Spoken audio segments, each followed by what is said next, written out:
Mon premier point, c'est la victoire de l'Olympique de Marseille, à réaction après le Shakhtar Donetsk, qu'ils étaient encore menés aujourd'hui. Ils ont délivré, je trouve, un très beau match de football avec un grand Iliman Ndiaye, enfin. Mon deuxième point, c'est le Paris Saint-Germain qui va chercher ce match nul où j'ai vraiment pas trouvé le PSG fringant cet après-midi contre Rennes et qui s'en sort plutôt bien, je trouve. Et mon troisième point, c'est ce Monaco, cet AS Monaco, encore une fois bipolaire, qui est capable de perdre contre Toulouse à la maison la semaine dernière, de battre Lens, de gagner à Nice, de faire un partout contre le Havre. Voilà, cet AS Monaco qu'on n'arrive plus à décrypter, qu'on n'arrive plus à analyser, qui a encore gagné dans un très très beau match de Ligue 1 aujourd'hui à 13h contre Lens. Mais c'est souvent le cas entre les Lens Monaco à Bollaert, on a souvent des très beaux matchs. Stéphane. Il recevra le PSG Monaco vendredi. Oui, c'est vrai. Mon premier point, c'est les changements d'entraîneurs ont un effet. Ça, on en a souvent douté, mais cette année, on a quand même eu l'effet à Lyon, l'effet à Rennes, maintenant l'effet à Marseille.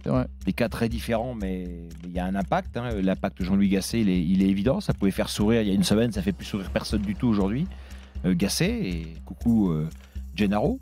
Le deuxième point à propos de... Moi, c'est plutôt Rennes que le Paris Saint-Germain. Je trouve que la semaine de Rennes, elle est incroyable. Et est parvenue à enchaîner les matchs de Milan et du Paris Saint-Germain avec deux équipes très, très remaniées, c'est très très fort. Et ça en dit long sur la puissance de feu que pourrait avoir Rennes en fin de saison. Puis le troisième point, pour rebondir, on s'est régalé, c'est vrai, à 13h. Mais comment c'est possible de mettre ce match-là à 13h ? Comment c'est possible de faire jouer à Lens ce match-là à 13h alors qu'ils ont joué des prolongations d'Europa League jeudi soir? C'est honteux. Ça, c'est honteux. C'est-à-dire que ça ne peut arriver qu'à Lens, un petit club gentil. C'est-à-dire que Paris, on l'a décalé le match de Coupe de France de 15 jours, mais Lens, on leur fait jouer un match décisif pour leur avenir en championnat à un horaire indécent. Tu l'aurais fait jouer quand, toi ? Tu l'aurais fait jouer quand, Stéphane ? Plus tard dans la journée, peut-être ce soir. À Marseille Voilà. aussi joué en Europa League. Ce soir, oui, mais ils n'ont pas. Oui, mais ils n'ont pas joué à 13h. Moi, je trouve que faire jouer à 13h Lens aujourd'hui, c'est pas humain. Mais Voilà. t'aurais trouvé ça normal que Marseille joue à 13h Non, pas du tout. Non. Moi, je veux dire, aucun des quatre. Ouais. J'aurais trouvé très Rennes a normal. joué aussi en Europa League. J'aurais trouvé très normal sur une journée comme celle-là qu'il n'y ait pas de match à 13h. Ça aurait dérangé qui qu'il n'y ait pas de match à 13h? On s'en fout du match de 13h. Non, mais il aurait Il aurait pu y avoir deux matchs à 17h. Il aurait pu y avoir le Havre-Reims à 13h. Oui. Mais après, un PSG Rennes et un Lens Monaco à 17h pour les spectateurs. Oui, mais pensons aux joueurs, pensons aux acteurs et surtout à la régularité de la compétition. Pour moi, la compétition, elle est pas. Si jamais en fin de saison, il manque 2 ou 3 points à Lens pour obtenir un objectif européen, et je les trouve très fair-play comme d'habitude, les Lensois. Ils se taisent, mais parce que fais ça au Paris Saint-Germain, fais jouer au Paris Saint-Germain un match le jeudi. Quand ils jouent en Coupe d'Europe le mercredi, fais-les jouer le vendredi en Ligue 1 et ils auront raison. Ils auront raison pour le coup c'est pas possible 2 jours. de monter au créneau. Bon, on va démarrer par Marseille. Effet Gasset, 2 matchs de victoire. Ouais. Voilà. Bah oui, c'est Donc finalement, il n'est pas si cramé que ça, papy. Non, Ah. toi, tu le penses pas, toi tu le penses cramé, Gilbert. Moi, Mais j'ai pas dit ça, Moi, je constate là. moi, au-delà de cramer ou pas cramer, je pensais qu'après la Coupe d'Afrique des Nations et ce qui s'est passé pour lui, Où il avait l'air cramé. émotionnellement, où il nous avait laissé cette image-là, j'avais quand même des gros doutes. Et la réalité, c'est que pour l'instant, il faut mettre le pour l'instant entre guillemets, on a l'impression qu'il a lavé les têtes en tout cas. Et qu'aujourd'hui, moi, je sais pas si c'est le meilleur match de l'OM cette saison, mais on se rapproche de ça quand même. Parce que même dans le jeu, j'ai très rarement vu l'OM jouer de cette manière cette année. Alors, deux éléments quand même, Walid. D'abord, l'OM est invaincu à domicile. Il y a eu des entraîneurs différents, ils n'ont jamais perdu pour l'instant au Vélodrome quand même, ça c'est à signaler, même si c'est sans doute leur victoire à domicile la plus consistante de la saison.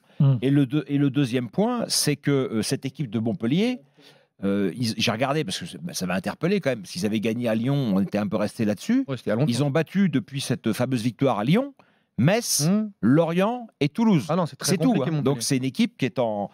Alors, ils seront peut-être pas dans la charrette parce qu'il y a encore plus mauvais qu'eux, mais ils sont pas bons du tout. Non, Montpellier c'est très très faible, mais je vais valoriser quand même la perf marseillaise parce que quand on voit la dynamique marseillaise ou des matchs faciles, je me rappelle du Marseille-Metz où Metz n'a pas pris un point depuis belle lurette et ils ont réussi à faire un match nul. Donc ce type de match, ils débarquent étant menés. Exactement. Ils peuvent être menés 2-0. Ce type de match est quand même pas fréquent à l'OM malgré l'adversité de Montpellier.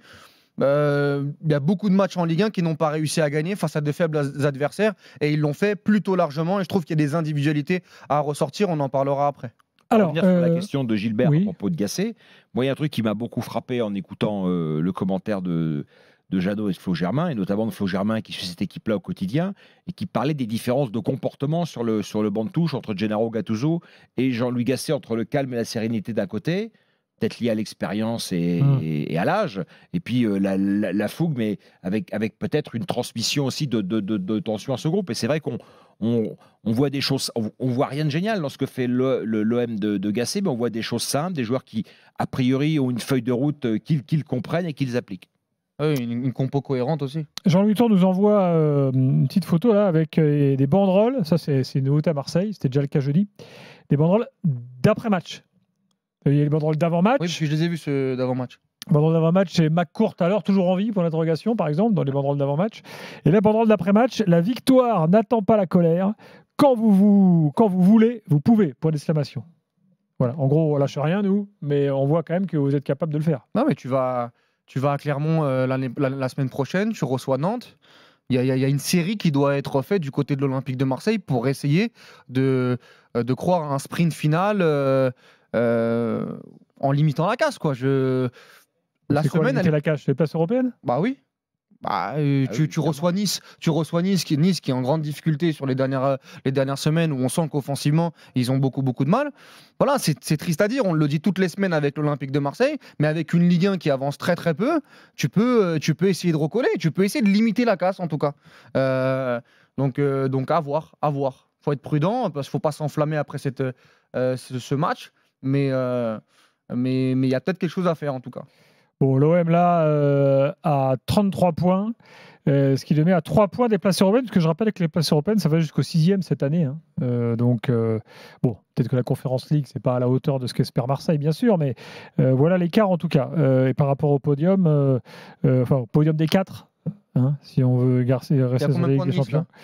Là, ils sont à 7 points de Nice. 7 points de Nice, tu les joues à la maison dans 3 semaines, je crois. Ouais, tranquille, oui. Oui, non. Avec l'OM, mais pas du tout. Mais je dis juste qu'ils ont battu les moins bons de la classe 4-1. L'idée n'est pas de s'enflammer. Ça devient un candidat à la Ligue des Champions. Pas du tout. Mais je dis juste, mais ce qui est fou, Stéphane, c'est que dans cette Ligue 1, Walid, ils sont à 21 points du PSG. Est-ce que tu y crois ? Non. mais dans cette Ligue 1 qui n'avance pas.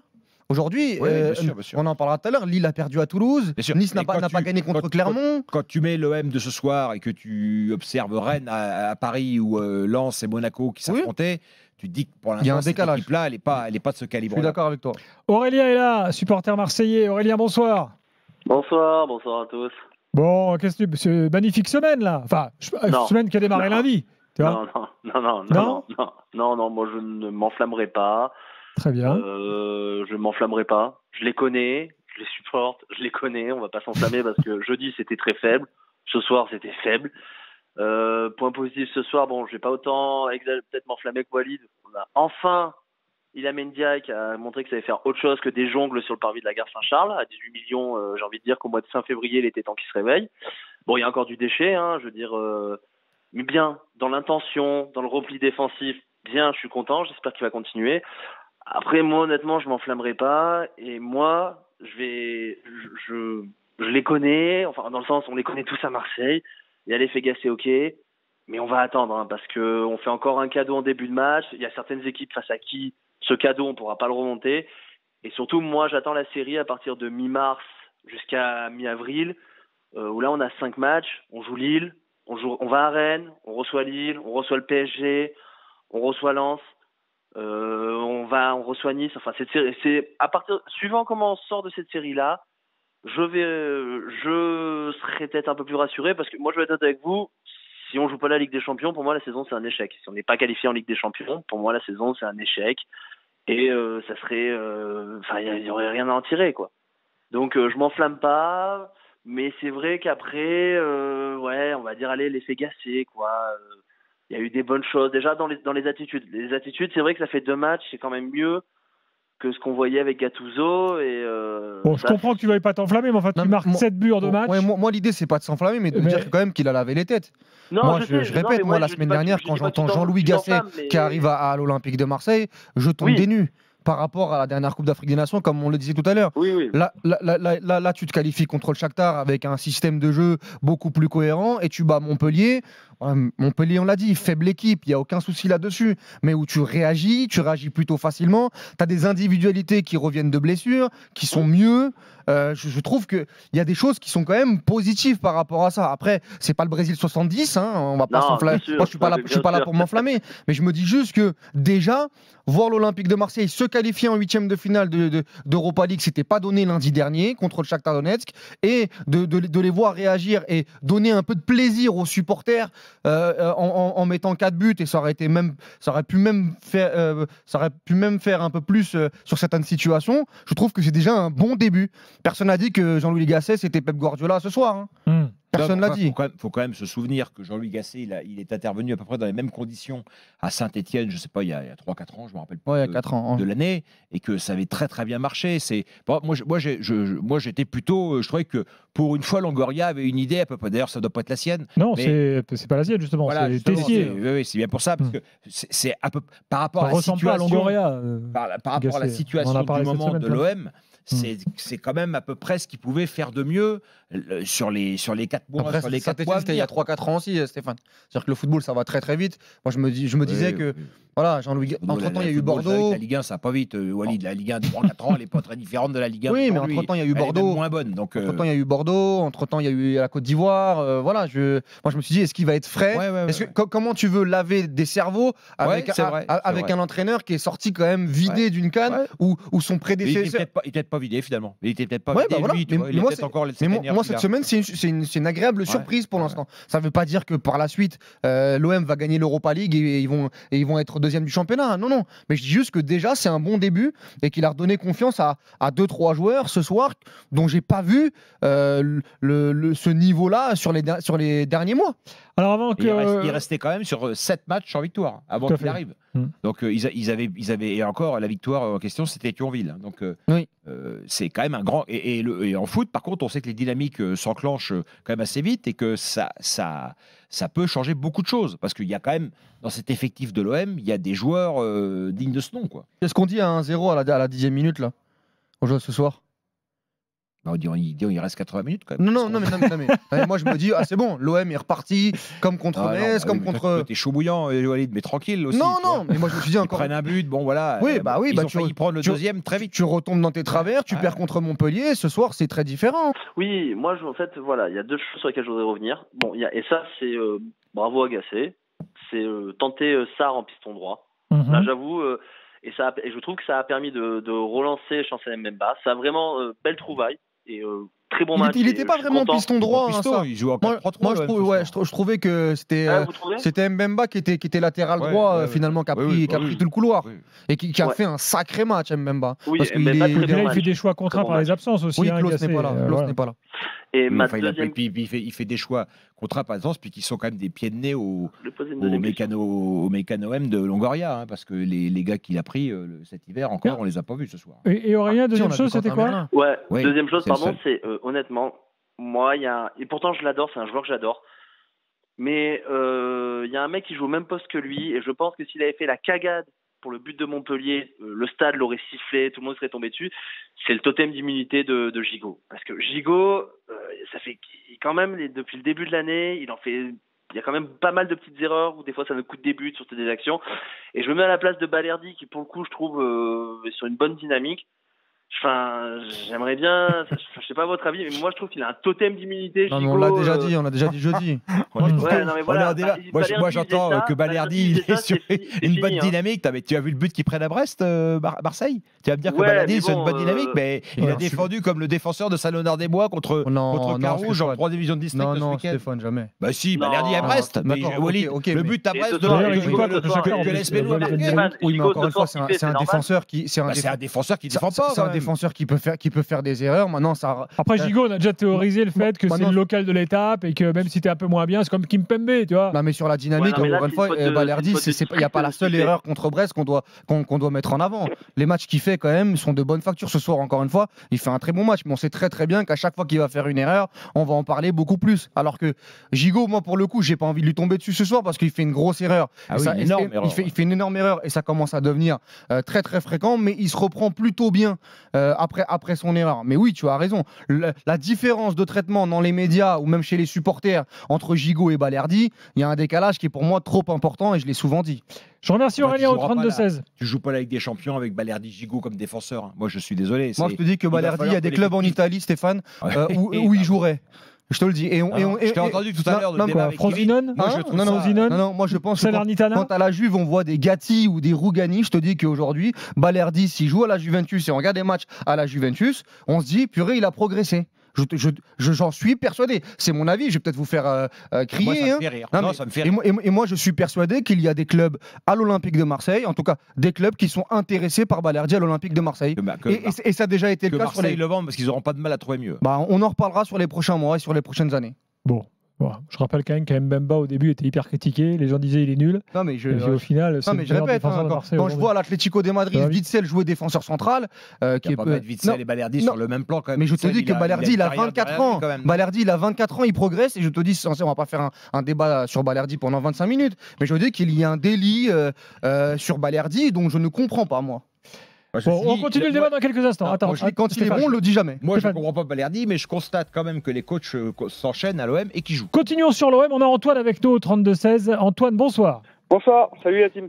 Salut Antoine. Je te propose de trancher le débat Balerdi avant d'aller un peu plus loin dans le débat. Moi, moi, depuis la fin de saison dernière, honnêtement, moi je trouve qu'il n'y a plus de débat. Il n'y a plus de C'est-à-dire débat sur Balerdi. Il moule le maillot. On va pas dire que c'est le top défenseur, mais moi je trouve que il fait ses matchs. Il fait ses matchs, contrairement à Gigot, je trouve qu'il endosse un peu qu'il commence Quand à tu dis endosser ça, un peu, c'est un que peu tu le renonces. chasuble. Moi, j'entends ce que tu dis, mais c'est que tu renonces à une ambition pour l'OM. Voilà. Si tu penses que Balerdi est un bon défenseur pour l'OM, c'est comme à l'époque les supporters du PSG qui pensaient que comment il s'appelait ce genre de créteil là Traoré. Samy Traoré. Samy Traoré était un Mais défenseur. non. C'était Non, effectivement, non, par c'est- contre- c'est des jeux, c'était en décalage complet avec qu'est-ce que doit être un effectif pour l'OM. Pardon de t'avoir Non, coupé. non, bien sûr, pour aller jouer la Ligue des Champions, et on sait l'épopée qu'on a eue en Ligue des Champions en perdant notre qualif face à Tottenham, on sait qu'avec un effectif comme ça, si la direction aligne pas un peu plus avec des joueurs d'ambition et d'avenir, c'est sûr que pour jouer la Ligue des Champions, c'est très très léger. Après, moi, depuis les derniers matchs, les derniers matchs de l'OM, Balerdi, pour moi, Balerdi, j'ai rien à lui reprocher. J'ai rien à lui reprocher. À Brest, t'as c'est aimé vachement la plus calme. façon dont il défend sur le but de l'Espelou, t'as trouvé ça bien. Tu trouves que ça, c'est une attitude de défenseur de haut niveau. Mais c'est la Non, passe de Ulysse non, Garcia qui est non, mauvaise. non. Il s'est tourné, mais le mec, il lui Oui, tourne le d'accord, dos. Stéphane a raison. Il est lui ridicule. tourne le dos, comme t'as déjà vu Contre des moi, défenseurs bah avec 18 mètres ouais, tourner le dos à l'attaquant adverse. Non mais arrêtez de rigoler, les gars. Oh. D'accord. Et ce soir, son match Ouais, ce soir, Ouais, ce voilà, soir, il joue voilà. contre personne. Ah, donc ça va. d'accord. C'est vrai qu'Altamari, Ouais, c'est personne. enfin, C'est l'une des révélations de cette saison en Ligue 1. C'est personne, Altamari. Mais voilà, c'est comme ça. C'est à la carte. C'est à votre guise, Non, en fait. Quand c'est pas bien, il faut le dire, on appuie. Et quand c'est bien, eh ben non, mais c'est. Bah oui, c'est- non, mais t'as voilà. raison. Non, mais il c'est à est votre bon, guise. il est bon quand il joue le 16e de Ligue 1. C'est ça. D'accord, très Il bien. est bon. Ok, on verra Non, sa Quand il joue trajectoire. en 3e, c'est plus compliqué. On en reparlera. Bon, dossier Stéphane. suivant. Parce qu'on va pas faire non plus Oui, une demi-heure sur Ndiaye, il Balerdi. faut parler d'Ndiaye. Ah non, mais attends, avant qu'on parle d'Ndiaye, Antoine, Écoutons notre auditeur. quand voilà, même. j'aimerais qu'Antoine déjà nous donne son avis général là, et après on affinera l'évaluation Il est un peu coupé la ensemble. chic. Vas-y Antoine. Moi, je suis pas d'accord qu'on puisse dire ce soir qu'on a joué contre personne. Je pense pas que Montpellier soit venu au Vélodrome, excuse-moi du terme, à poil, parce qu'aujourd'hui, je pense que Montpellier, ils sont avec leur équipe type. Montpellier a besoin de points. Montpellier est pas sûr d'être sauvé non plus, même si, pareil, derrière, ça avance pas non plus à grande vitesse au niveau de la zone de relégation. Mais Montpellier n'est pas sauvé, et Montpellier est aussi malade que Marseille, même si je pense que clairement aujourd'hui, et je vais pas m'enflammer comme a dit Aurélien précédemment, il y a du nouveau, et je pense que l'effet Gasset, il y a une sérénité. Je crois que c'est Flo Germain qui disait qu'il y avait une sérénité, il y avait du calme. Je pense que ça Mais débloque attends, moi les j'ai joueurs. l'impression que Ça en fait débloque Gasset, ça il a fait juste débloqué des les trucs joueurs. évidents en fait. Oui, c'est ça. C'est il ce fait qu'on ça. demandait. Ouais. C'est ce qu'on demandait, ouais. Il Ça- fait voilà. Bah, il a remis un Donc, Mais un 3-5-2. peu comme J'ai- sage à Lyon. Hein. C'est à peu près. C'est pas c'est le à même peu- âge, mais c'est la même sagesse. Quand tu arrives, donc lui dit, moi, tout ce qui s'est passé avant moi, je veux pas en entendre parler. Donc, les mecs tricards, il les remet, évidemment, ils ont la rage, comme par hasard, ils rentrent, ils sont chauds, et puis voilà. Il est aussi un peu chaud, type Klaus, il dit, moi, on repart de zéro, pam pam, schéma de jeu simple. Ce soir, non, mais- ce soir, et puis la grosse voilà. info quand même dans le match Mais de ce l'OM, qu'il fait, je veux dire, c'est pas non plus c'est un quand même truc. de remettre Gay, qui était quand même Oui, que voilà, Longoria oui, avait oui. encore arbitrairement décidé de mettre dans un Voilà. placard. parce Il le qu'il remet dans était le groupe. pas- Il le remet dans le était groupe. pas dans le business, quoi. Il- Mm. il- Donc, il- non, voilà. et puis il y a aussi des retours importants. Moi, je trouve que le retour de Verretou au milieu de terrain, Ah, évidemment. à côté de Kondogbia, il fait une sacrée semaine entre ce qu'il a fait contre le Shakhtar et Bien on sûr. voit que quand il est là, c'est quand même très très différent de Jean Onana. Maintenant, le gros problème, c'est sa fiabilité physique. Est-ce qu'il va pouvoir Il a enchaîner? bien géré aussi, tu vois. Il est sorti à la 60e. Oui, voilà, oui, mais je il a trouve fait qu'il a, rentrer Gay. je trouve qu'il a fait une très bonne Ouais. première mi-temps Ouais. aujourd'hui. Moi, Kondogbia, quand il sort, je vais te dire, il a une façon de courir et il a une tronche, t'as l'impression qu'il est complètement rôti. Ouais, mais moi, Je sais trouve pas, que- je ça trouve donne que une quand- impression quand- bizarre. Quand il est Faut là, le c'est quand laisser même très revenir, très je différent pour l'OM. Verretou, son retour est. Moi, j'aime bien Unai, mais c'est quand même bien meilleur et bien plus fiable que Unai à ce poste-là. Tu remets Ndiaye dans le cœur du jeu. On l'a dit, Gattuso, il le faisait jouer ailier droit. Ce n'est pas un ailier droit. Ça ne le sera jamais. Et comme par hasard, Ndiaye fait son meilleur match avec l'Olympique de Marseille. Même Ismaïla Sarr, je suis pas un grand fan aujourd'hui, même s'il est encore brouillon sur certains aspects.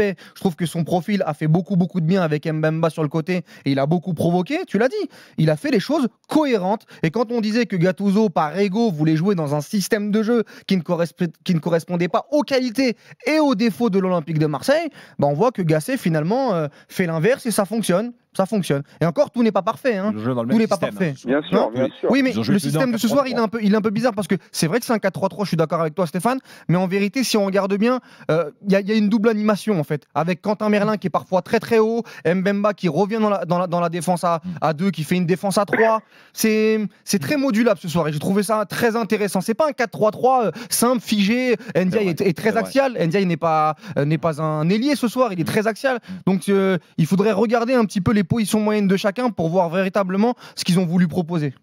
Bon, Antoine, est-ce qu'il y a un joueur dont tu voulais parler Ndiaye, clairement. qui fait son meilleur match ce soir avec l'OM? Ouais, Enfin. ça a été son meilleur match. Alors, encore une fois, je le répète, je pense que tous les supporters marseillais vont être d'accord avec moi sur le fait qu'on va pas s'enflammer sur ce qu'on propose, même si voilà, effectivement, il y a du contenu. Moi, j'ai été impressionné par je pense que c'est peut-être la touche Gasset aussi, le fait d'avoir une très très grosse projection vers l'avant. Il y avait des récupérations de balles, on n'a pas tergiversé pendant 50 ans à redonner la balle à Balerdi ou à Gigot et à tourner avec nos milieux et avoir Verretou dos à notre but. Moi, j'ai trouvé qu'on avait une très très belle projection offensive et l'orientation que mettait Ndiaye là-dessus, elle est alors c'est pas une grande révolution, mais il y a du grand progrès et ça peut être que bénéfique Surtout- pour la suite. Surtout après son but. Après son but, moi j'ai vu des Ouais, choses voilà. sur le terrain que j'avais très rarement vues depuis le début de saison. Bon, on va dire les choses. La réalité avec Ndiaye, c'est qu'il a été Faut le mettre en confiance. Non, mais il a été stressé par tout ce qui s'est passé autour de lui. Il a même fait du psoriasis. Non, mais les 2 premiers mois à l'OM ont été très très compliqués. Oui, mais c'est intéressant ce que tu dis Non, là. mais vraiment. Vas-y, Il raconte. a fait du psoriasis. Il a été très. Voilà, les 2 Il premiers a eu mois. du mal à se mettre dans le bain, quoi. Les 2 premiers mois d'Ndiaye ont été très très compliqués. Il s'est mis une pression avec tout ce qui s'est passé autour de son transfert, qui je pense moi l'a dépassé humainement. La CAN lui a fait du bien aussi parce qu'il a fait des entrées intéressantes. Il y avait eu un match qui pour moi un match déclic, c'est le match contre Clermont, le dernier match de la première partie de saison où il était déjà dans un 3-5-2 autour d'Aubameyang. Il avait touché le poteau, il avait été intéressant dans le jeu. Et là, il était très très timide depuis qu'il est revenu de la CAN dans un poste d'ailier droit. Il marque contre le Shakhtar à l'aller sur le 2-1 avant le 2 partout. Et là, c'est son premier but au Vélodrome ce soir. C'est son premier but au Vélodrome. Et j'ai l'impression que ça peut être un déclic. Moi, je vois quelque chose chez ce garçon. Il va falloir bien évidemment le confirmer. Mais je pense que ce soir, il y a pu avoir un déclic de son côté. Non, mais alors ça, tu vois ce que tu dis là, moi, ça, c'est les éléments toujours qu'on n'a pas forcément. Parce que les joueurs, un joueur qui est pas bien dans sa tête, qui est qui a du mal dans sa vie personnelle, il va jamais aller le crier sur tous les Bien doigts. sûr. Et moi, je te le dis. Moi, à l'époque, j'avais raconté Vitinha, qui est finalement un gamin qui a été déraciné de son bled au Portugal, enfin de sa ville, puisqu'il est de Braga, c'est pas un bled, pardon, mais voilà, qui s'est retrouvé là, seul, et paumé, complètement paumé en fait. Et Non, quand tu comprends ça, que c'est une sorte de post-adolescent qui arrive dans un pays étranger, dans une ville étrangère, il parle pas la langue, parfois il faut être un peu compréhensif, quoi. C'est pas un football manager, hein, le foot, c'est pas ça. Bah, voilà, exactement. Il y a des humains, quoi. Et moi, je pense que Voilà. le staff et même la direction croient beaucoup en Iliman Ndiaye. C'est quand même un contrat, c'est pas un contrat de 6 mois, hein, c'est un contrat de 4-5 ans. Donc, s'il fait une deuxième partie de saison, à lui de jouer, à lui de surfer sur ce qu'il a proposé ce soir. Parce que ce soir, sincèrement, le match qu'il fait, il est top, quoi. Il est top, ce match. Bon, après, ça pose aussi question sur le suivi des clubs concernant les joueurs un peu en difficulté. Après, il y a une hype énorme autour de son transfert, hein, 17 millions d'euros, l'enfant du club, les jongles, etc. Je pense qu'il a aussi souffert de certains commentaires. De joueurs, oui, un profil un peu flashy, exactement. Et là, excitant. et moi, je pense aussi que ce poste-là derrière l'attaquant lui convient totalement. Et c'était ce qu'on attendait, un petit peu le remplaçant d'Alexis Sanchez dans ce rôle de 9,5, là, un petit peu derrière Aubameyang. Et ce soir, on l'a eu enfin, fin février, en espérant pour l'OM et pour lui que. Ne le comparons pas à Alexis Sanchez, parce que ce sera pas, ça peut également ne pas lui rendre service. Gilbert, je compare pas. À la base, il vient pour remplacer Alexis Sanchez dans ce côté-là, 9,5, joueur un petit peu qui arrive lancé, qui fait jouer l'équipe. Et ce soir, je l'ai vu parfois très intéressant avec le ballon. Et puis je l'ai déjà dit. Je compare pas les deux joueurs, bien évidemment. Ça fait aussi partie peut-être de ces joueurs pour qui la Coupe d'Afrique des Nations, même si le parcours du Sénégal n'a sans doute pas été à la hauteur, mais ça a pu lui faire du bien, lui, sur le plan moral, mental, de revenir, bouffée d'oxygène. de revenir comme ça. Ouais. Je remercie Antoine au 32-16. On va conclure avec Thiago, qui est là, supporter marseillais. Bonsoir. Bonsoir à toute l'équipe. Salut. Bonsoir Thiago. Alors tu vois, écoute, je sais pas de quoi tu voulais parler, donc on t'écoute. Nous on a fait une petite évaluation là, on a dit à peu près ce qu'on pensait, donc on t'écoute. Je vais essayer de réagir sur ce qui a déjà pas été dit, mais non, mais déjà, moi je vais revenir sur les 2 matchs de la semaine, parce que on peut être frileux, on peut mettre des réserves, mais on a quand même vu en quelques jours beaucoup plus sur le terrain que pendant des mois. Donc preuve que tactiquement il y a des choses à faire. On l'a dit, Gasset il fait des choses simples, mais des choses au final que moi je vois des matchs que j'ai pas vus de l'année sur la deuxième mi-temps. Je trouve qu'il y a eu des phases de jeu qui étaient moi je trouve de qualité, hein, avec des joueurs comme Harit qui sont en train de revenir avec beaucoup plus de dynamisme. Ndiaye, bon on en parle depuis tout à l'heure. Mais après, c'est vrai que Ndiaye, on l'attendait dans un rôle où il devait jouer axial. Et je pense que c'est là où il est le plus intéressant et pas esclé sur un côté, où dans l'axe, il a quand même une qualité technique que peu de joueurs vont avoir à l'OM. Et donc, quand il est dans son poste, dans l'axe, où il peut se retourner, percuter et créer, c'est là où forcément il va se retrouver dans une dynamique où il va être en confiance. Donc effectivement, les joueurs, ils sortent pas du placard, ils sont là quand ils sont à leur poste, et on l'avait vu sur la première partie de saison. Le peu de matchs qu'on a gagné, c'est quand on a joué dans ce système-là. Et aujourd'hui, tu as un 11 quand même qui peut être compétitif. Le retour de Klaus, donc on l'a dit, il n'était pas là ce soir. Mais Klaus et Quentin Merlin, moi je trouve qu'avec le ballon, ce sont 2 joueurs en Ligue 1, à taille Ligue 1, qui peuvent être très très pertinents dans la surface de réparation. Tu as un Verretou qui peut se projeter, une doublette Verretou-Kondogbia. Il y a encore 2-3 ans, c'est des joueurs qui jouaient à l'AS Roma et à l'Atlético. C'est des joueurs qui ont connu le très très haut niveau. Bon, Harit, je suis encore un peu frustré dans la création du jeu. Il fait des choses, mais parfois, il est un peu dans le mauvais timing et il a un déchet technique qui, pour moi, il doit encore améliorer. Et puis devant, tu as un Ndiaye Aubameyang qui peut faire des dégâts. Je suis désolé, mais sur le papier, ça doit être intéressant. Ça doit être une équipe compétitive et qui progresse sur les prochaines semaines. Tout à l'heure, l'auditeur disait il y a 4 matchs qui vont être très importants là. PSG, Lens, Lille, Rennes et Nice. Donc ça fait 5. Mais moi, je pense que tu dois gagner contre Clermont et contre Nantes pour essayer, sur ces matchs-là, de rattraper le retard contre des adversaires directs pour l'Europe. À l'extérieur déjà. Voilà, pour l'Europe. Mais si tu te remets un petit peu à l'endroit contre Clermont et contre Nantes et que tu as un peu plus de confiance sur ces matchs-là, eh ben, tu peux essayer de challenger cette équipe pour limiter la casse d'une saison qui est pour l'instant catastrophique. Ah, mais ça, c'est sûr. Après, moi, je suis d'accord sur le fait que Sachant que la Villarreal aussi, hein, oui, Balerdi, c'est pas si mauvais que ça. Alors, effectivement, il fait des erreurs, mais il fait quand même une saison où heureusement que quand même Mbemba il est pas là pendant la CAN, heureusement qu'il est là, parce que moi j'étais à Metz au Vélodrome, c'était compliqué.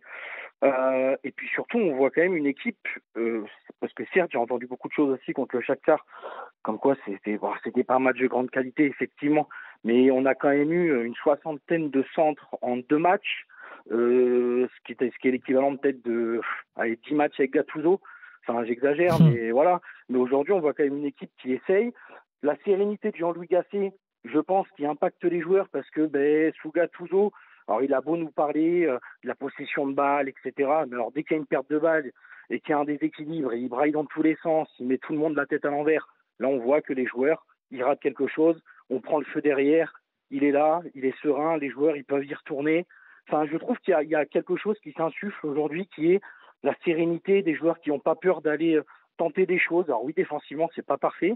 Il y a encore beaucoup de choses à régler, mais on voit quand même une équipe qui prend des initiatives. Et ça fait quand même 7 buts en 2 matchs. Donc oui, il ne faut pas s'enflammer, le chemin il est long, mais 7 buts en 2 matchs, j'aurais bien voulu voir ça. D'ailleurs, à propos des 7 buts, on n'a pas parlé d'Aubameyang qui continue sur sa lancée. Hein. C'est pas trop mal pour un flop, Aubameyang, non? Lui aussi, au début de l'année, on était très dur. Meilleur passeur de Ligue 1, meilleur buteur en Europa League. Aujourd'hui, 8 buts, il met encore un doublé. Et encore, il fait pour moi pas son meilleur match dans le jeu. Mais les débuts qui bougent dehors, oui, ça doit exactement. sauter au plafond. Hein. Oui, mais il fait quand même une semaine. Je pense que Benedetto, il l'aurait mis. Hein, oui, enfin, Vitinha, il n'a pas mis le même contre Monaco à la dernière minute. Donc, mais globalement, quand on regarde ce qu'il a fait contre Shakhtar, où il est impliqué sur les 2 buts, c'est lui qui met le premier, c'est lui qui est dans le coup dans le deuxième. À l'aller, la même chose. Aubameyang, pour moi, je répète, hein, et je disais ce que je disais jeudi, mais avec une équipe où tu as eu 4 coachs différents, Marcelino, Abardonado, Gattuso, Gasset, avec des joueurs autour qui ont sans cesse bougé, avec des animations différentes. La saison d'Aubameyang, je le répète, on doit la valoriser. Tu vois, moi je vais te dire ce qui s'est passé en une semaine. Ça relativise beaucoup de choses. Et nous, dans l'after, on est là depuis 17 ans, 18 ans, à faire des débats. Et puis des fois, le lundi, tu ne fais pas le même débat que le dimanche. Enfin, à la même heure, dimanche dernier, après le match contre Brest, qu'est-ce qu'on leur a mis à Marseille? Non, mais façon, et une semaine plus tard, une sérénité absolue, c'est extraordinaire. Mais non, c'est pas une sérénité. C'est extraordinaire. Non, mais tant mieux. Hein. Non, mais on adapte nos débats. C'est pas du tout une critique. Non, mais on adapte nos débats par rapport à ce qu'on voit. Il s'est passé des choses entre temps, Gilles. Une semaine. Notamment un entraîneur qui est parti. Une semaine, un entraîneur viré, 2 matchs, 7 buts marqués. Tu attends pas la même chose avec une équipe qui est au fond du trou. Qu'une équipe qui rayonnait depuis le début de saison. C'est des choses, ce soir, c'est des choses qu'on n'a pas vues. Donc on est obligé d'être étonné positivement ou de valoriser ça. Si l'OM faisait des matchs comme ça pendant toute l'année, ce soir, peut-être qu'on ne serait pas aussi dithyrambique. Pas dithyrambique, c'est pas le bon terme. Mais... moi je le suis pas. Hein. Non, pas dithyrambique, mais c'est pas le bon terme. Mais autant positif. Parce que c'est des choses qu'on n'avait pas vues. C'est très bien. C'est comme tu sais, tous les gens ça n'engage en rien. Tous les gens qui te ressortent, en septembre vous avez dit que, en août vous avez dit que, parce que peut-être qu'en septembre c'était justifié de dire. Je vais pas dire Ndiaye, il est bon s'il est pas bon. Le Aubameyang de septembre et le Aubameyang d'aujourd'hui, c'est pas le même. Ah non, c'est sûr. Il s'est transformé. Oui, mais c'est pas non plus. Enfin bon, bref. Non, mais entre Aubameyang, c'est pas le même. Et entre. C'est pas non plus les AO, tu veux dire. Voilà. Non, mais entre Aubameyang, c'est pas le même. J'ai vu magnifique cette semaine en Ligue des Champions où. Non, on va pas comparer avec l'Inter Milan aujourd'hui. Non, voilà. Mais c'est pas chapeau 1 niveau européen. Mais sinon, il est pas à l'OM. Sinon, il est pas à l'OM. Ce niveau-là aussi, Walid. Aubameyang. Ils ont mis cet argent-là sur Aubameyang. Ok, Stéphane, mais Aubameyang, il te met doublé. Pour ce prix-là, peut-être que tu peux trouver quand même. Stop, Jean-Luc Gasset. Tiens, on va écouter une réponse. Il est en conférence de presse en direct. La priorité. Sur le premier match, on a mis l'état d'esprit, mais c'était pas très agréable à regarder parce que techniquement, c'était compliqué. Aujourd'hui, on a gardé l'état d'esprit et on a rajouté un peu de technique, de la maîtrise du jeu. Bon. Comme ça le fait. Oui. Bonsoir Jean-Louis. On redécouvre cette semaine des joueurs comme Ismail Assar et ce soir Iliman Ndiaye. Qu'est-ce qui s'est passé en une semaine? Qu'est-ce que vous leur avez dit? Que c'était des joueurs à potentiel.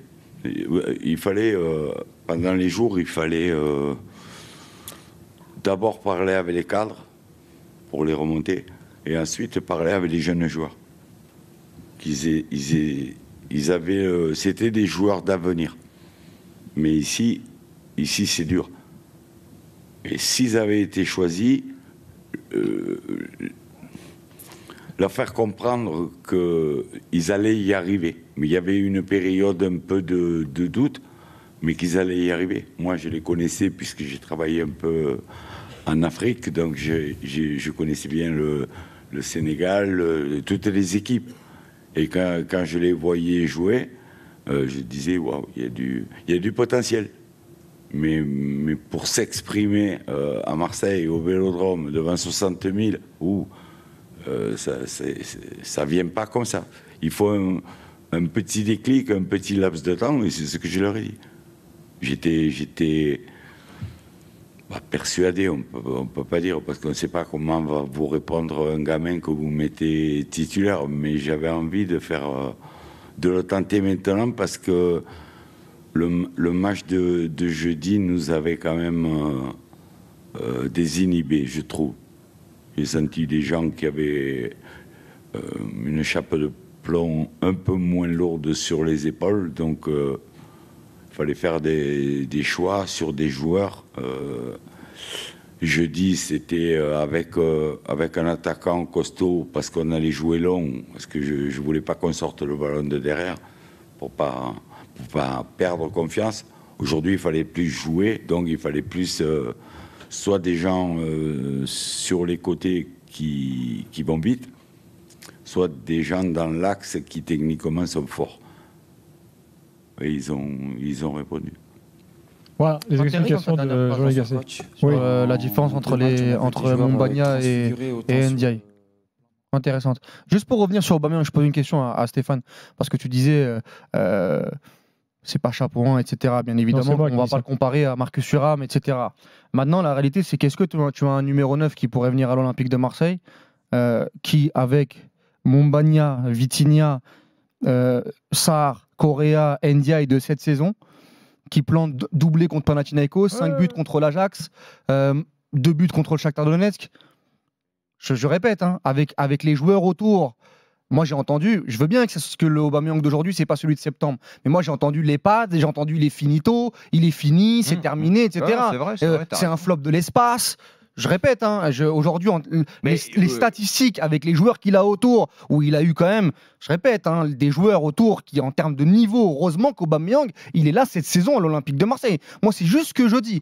Alors, je veux bien, oui, il a un énorme salaire, il a un énorme standing, mais ce qu'il fait sur le terrain. Le rap, je sais, ça, on est dans le virtuel, mais je pense que quand tu décides de mettre ce budget-là, tu ne le mets pas sur Aubameyang. Il y a beaucoup de neufs qui sont arrivés à l'OM avec un gros salaire qui n'ont pas donné ce qu'Aubameyang donnait en termes de statistiques. Des salaires comme Aubameyang, il n'y en a pas dit en avoir. Je me rappelle de Balotelli, moi, qui est arrivé pour 6 mois. Je me rappelle de joueurs qui sont arrivés. Milik, Mitroglou. Il y a eu des joueurs qui sont arrivés qui n'ont pas les statistiques et qui avaient aussi un CV intéressant en Europe. C'est sûr que si tu commences à me le comparer à Mitroglou, là, je vais être assez vite d'accord avec toi. Je te parle du passif de l'OM. Je te parle du passif de l'OM parce que c'est ça la réalité aussi. Il faut comparer par rapport à ça. Bon, voilà pour Marseille. Un mot de Montpellier, les gars, avant de passer au PSG ensuite. Est-ce qu'il faut commencer à s'inquiéter pour de bon pour Montpellier? Classement, c'est pas génial, évidemment. Les Montpellier sont 15e. Ils ont le même nombre de points que Lorient, donc, qui est virtuellement barragiste ce soir. Bon, on a vu par exemple Strasbourg ce week-end en perdition. Le Havre a perdu à domicile aujourd'hui. Metz, Clermont, ça va pas fort, même si Clermont aujourd'hui a pris un bon point. En ratant un pénalty de Nicholson à Nice. Non, moi j'ai été un peu effaré par cette équipe. Il y a eu quelques bons coups. Et le Savanier habituel qui souvent les a sauvés là ce soir. Voilà, Savanier. Puis la façon dont ils ont défendu surtout, c'était ça faisait peur par moment, vraiment. Ouais. Sagnan, Kouyaté derrière. Falaï Sako, la même chose. Ils ont été en grande difficulté. Je ne les ai pas assez vus jouer pour avoir des jugements définitifs sur Montpellier. Souvent, quand Savanier est bon, voilà, ils arrivent à. Ils ont bien commencé avec les deux TGV, là, Altamari et Nordin. Altamari est toujours décisif, mine de rien, mais il n'a pas été là pendant un bout de temps. C'est compliqué. Puis l'année dernière, ils ont pris Der Zakarian en pompier de service. Accord Adam, c'est un peu disparu. Oui. Il avait fait un bon début de saison. Mais Der Zakarian est arrivé en pompier de service l'année dernière pour les sauver, parce que c'était déjà très très compliqué. Moi, je me rappelle des auditeurs qui appelaient, qui étaient très très inquiet à un moment donné. Là, je sais pas ce qu'ils vont faire. On va peut-être appeler Roland.